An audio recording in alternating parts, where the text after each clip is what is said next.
Une pensée pour tous ceux qui sont au froid en Europe.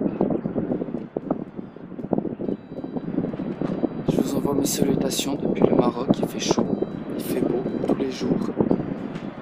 Nous sommes au bord de la mer, il y a les chameaux.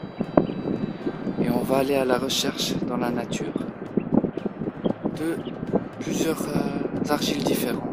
Donc si vous voulez, venez avec moi.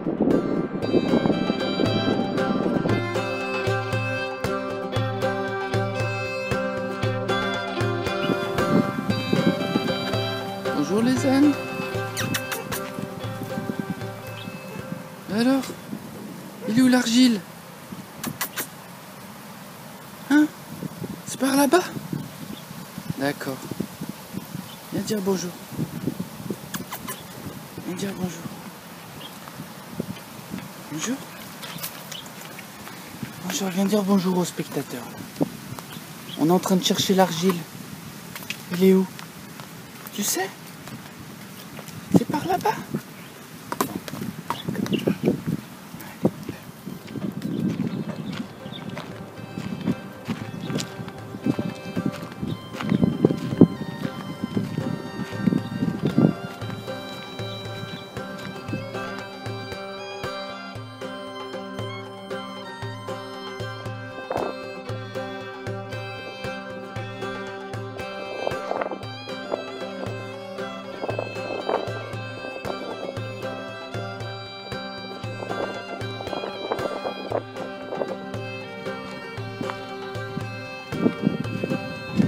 Bonjour. On est toujours sur la bonne route? Oui? C'est par là, hein? Allez, merci. Merci. Voilà, on y arrive bientôt à l'endroit. Il va falloir quitter cette petite piste et aller par là-bas. Donc c'est dommage, j'ai rencontré plein de gens très sympas. Je voulais vous les montrer, mais bon, j'avais peur que ce soit un petit peu trop agressif de directement sortir la vidéo et les filmer. Mais bon, sachez qu'ils sont vraiment très souriants et très accueillants. Alors si jamais ça vous dit de venir au Maroc, vous ne serez pas déçus. Donc voilà, les toutes premières traces d'argile.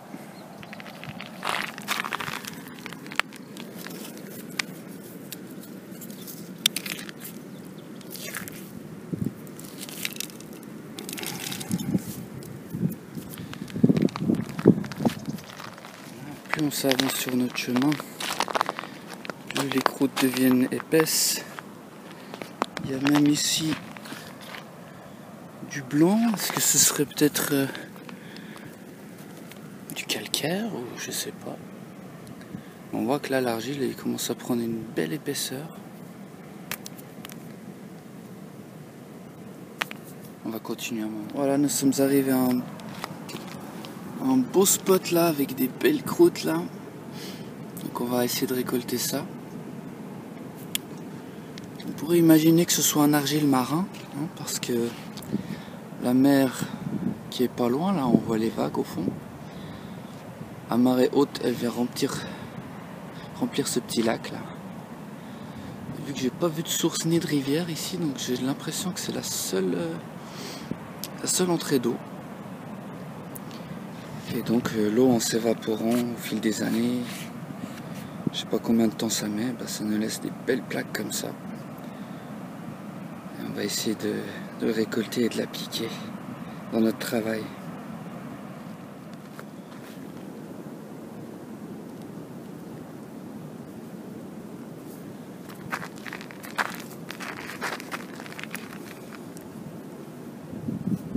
Donc on voit ici, c'est très pur ici, très compact.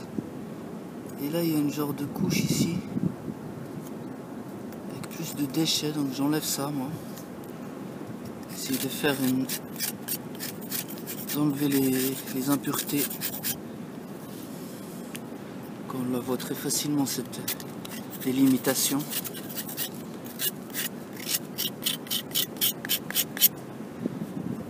Ça nous donnera du bon matériel et ça nous évitera de trop nettoyer la terre.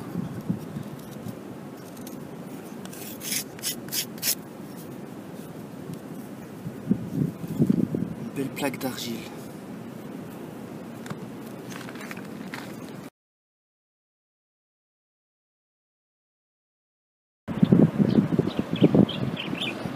Je vais aller chercher l'argile par là-bas derrière les arbres. Donc on voit comment la mer remplit le petit lac. Mais sur le chemin j'ai vu un puits, donc ça se peut aussi que ce soit pas un argile marin, mais un argile terrestre. Ou alors un mélange des deux.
Gare aux épines de l'arganier.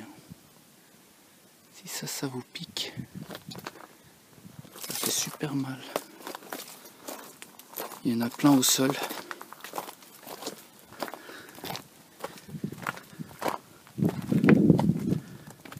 Donc on a continué 1 kilomètre sur le lit de la rivière. Et voilà, on a trouvé ici un énorme virage plein d'argile. Je pense bien compacté. Peut-être même par la pression de l'eau dans le virage. Et là, il y a même des gens qui ont commencé à se servir apparemment. Et comme des traces d'outils là. Donc là, ça va être facile. On va juste prendre comme ça. Et puis le mettre en poudre, voir ce que ça donne. Donc il est un peu vert, orange, blanc. Ça s'annonce intéressant. Un morceau ici.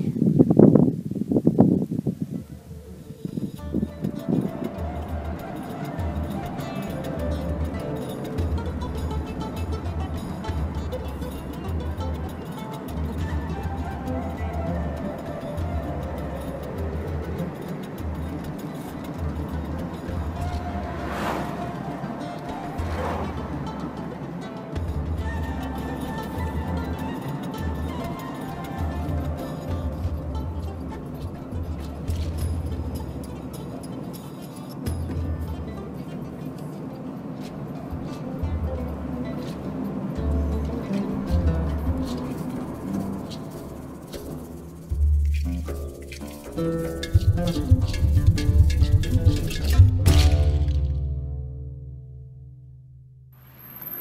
sur le chemin, on a trouvé des belles poteries là. Des assiettes super épaisses.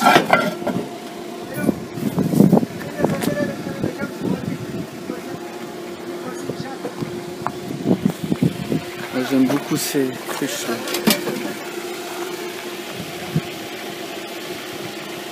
C'est une terre plutôt rouge. Voilà, c'est le magasin de base Maroc.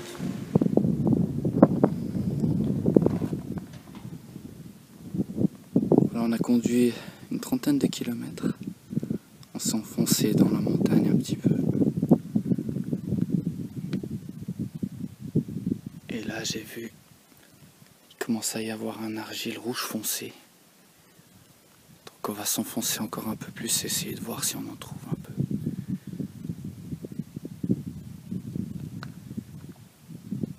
Et je vous laisse admirer le calme.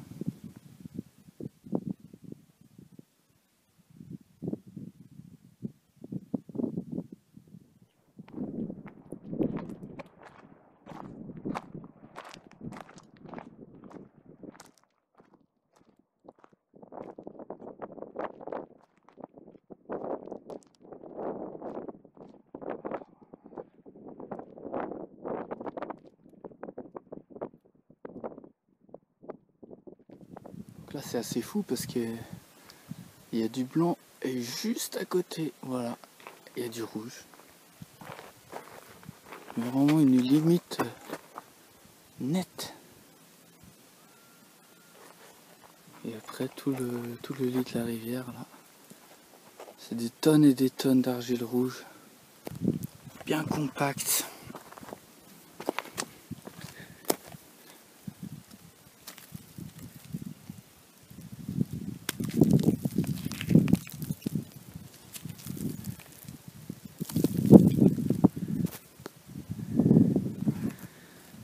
Donc bon, on va récolter.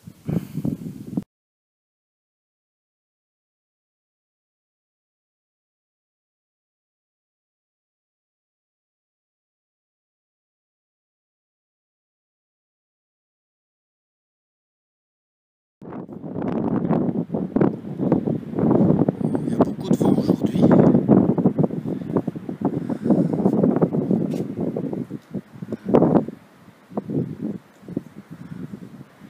Allez, entrons à la base, se mettre à l'abri. Et je voulais vous montrer les échantillons de terre, à quoi ça ressemble avant que je les mette en poudre. Voilà le rouge, le premier qui était en plaque. Et celui-ci c'est un quatrième que j'ai trouvé, qui a une autre teinte un peu plus rose ou violet. Et celui-là je l'ai en toute petite quantité, donc ça sera le plus rare. Et on va mettre ça en poudre.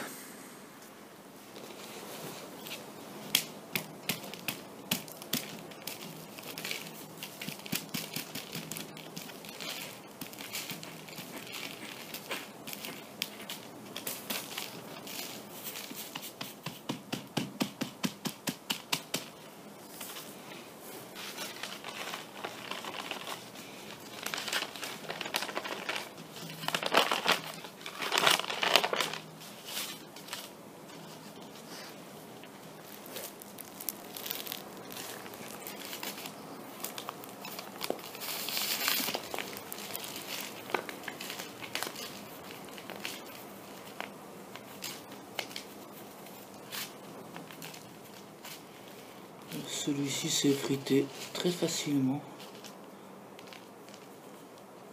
Ça fait vraiment une poudre toute fine. Comparé à l'autre, j'ai eu beaucoup de mal avec le rose, mais celui-là, ça va tout seul.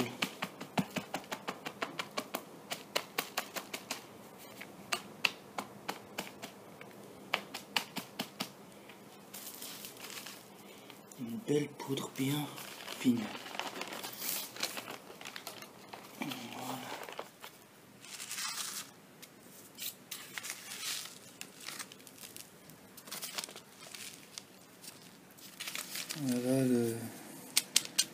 il est très pénible.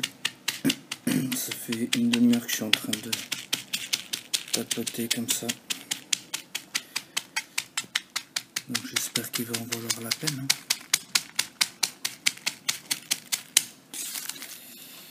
Toujours pas. Mais ça vient gentiment. Voilà, tapotage terminé. On a mis tout à peu près en poudre. Et donc on voit bien les 4 teintes différentes. Et donc la prochaine étape, ça va être de mélanger ça avec de l'eau. Et d'essayer de faire une petite boule d'argile qui soit malléable.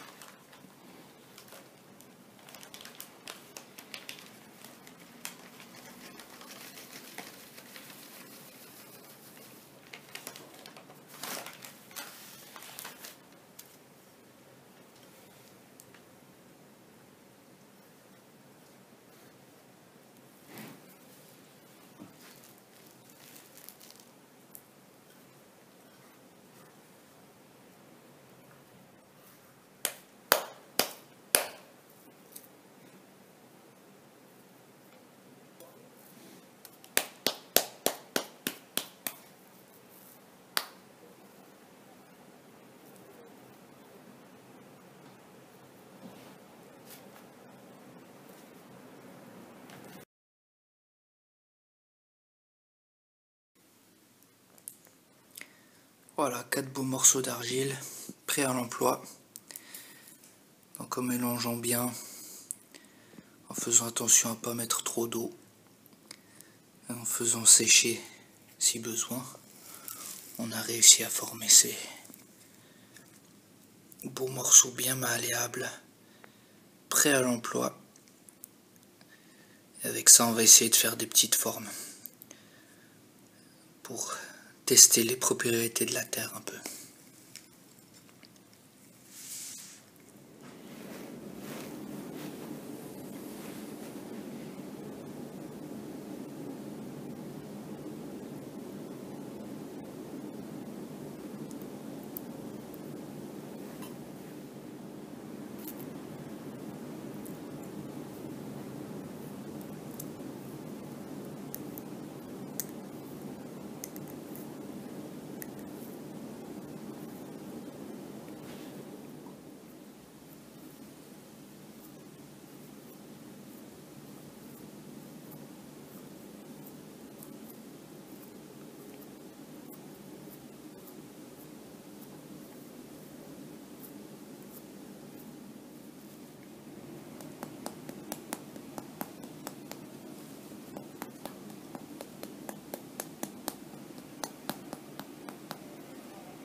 Voilà les résultats.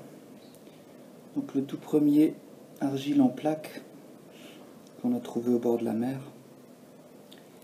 s'est avéré très peu malléable, difficile à travailler, mais il fait des très intéressants effets craquelés comme ceci. Donc il y a peut-être moyen d'utiliser ça en tant qu'engobe ou alors en sculpture comme ça en pincé. Mais je m'imagine très mal utiliser ça sur le tour. Mais néanmoins des résultats avec beaucoup de caractère. Avec un design inspiré de la région. Mon tout premier verre avec la technique du pincé, donc soyez indulgents. Mais voilà, l'argile rouge s'est avérée très agréable à utiliser et je peux très bien m'imaginer l'utiliser sur le tour. Donc, un petit verre à thé sympathique.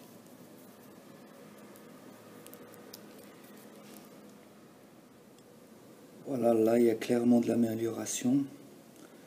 Je me suis habitué à pincer l'argile. Donc j'ai pu monter plus haut, même faire un pied. Et je trouve qu'en pincer comme ça, ça donne un bord irrégulier, comme ça, très, très joli, avec beaucoup de caractère. Et donc ici c'est l'alphabet de la région. Vous connaissez peut-être ce symbole là. Donc ici c'est les Amazirs. Et pareil, ce genre de design comme ça, tout fait à la main. Donc cette argile vraiment très pure, aucun grain de sable dedans. Déjà prêt à l'emploi, prêt à tourner. Et pour finir, le verre de la démonstration avec l'argile rose. Donc c'est ma plus belle réussite, je trouve. Il est très beau ce verre, même avec un petit pied. Aussi un argile vraiment très bien. On voit qu'il a dedans un peu du sable, un peu des chamottes naturelles. Après, je pense qu'il faudra le filtrer avant de pouvoir l'utiliser sur le tour ou le mettre au four. Mais vraiment un très très bel argile et un très beau résultat.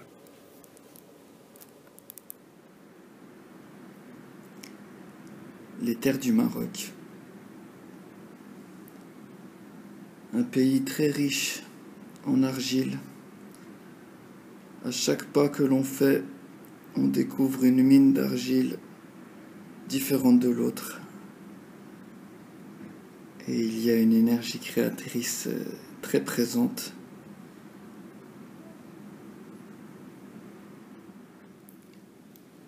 Ce serait beau d'imaginer une suite à cette histoire, de voir comment les argiles se comportent à la cuisson, comment est-ce qu'on peut les utiliser dans un atelier sur le tour de poterie.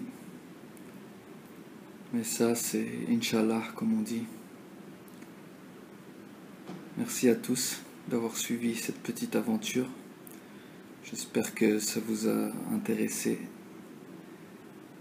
Et je vous souhaite tout de bon. Et à la prochaine.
Qu'il y avait de l'argile partout au Maroc, même dans les endroits les plus étonnants.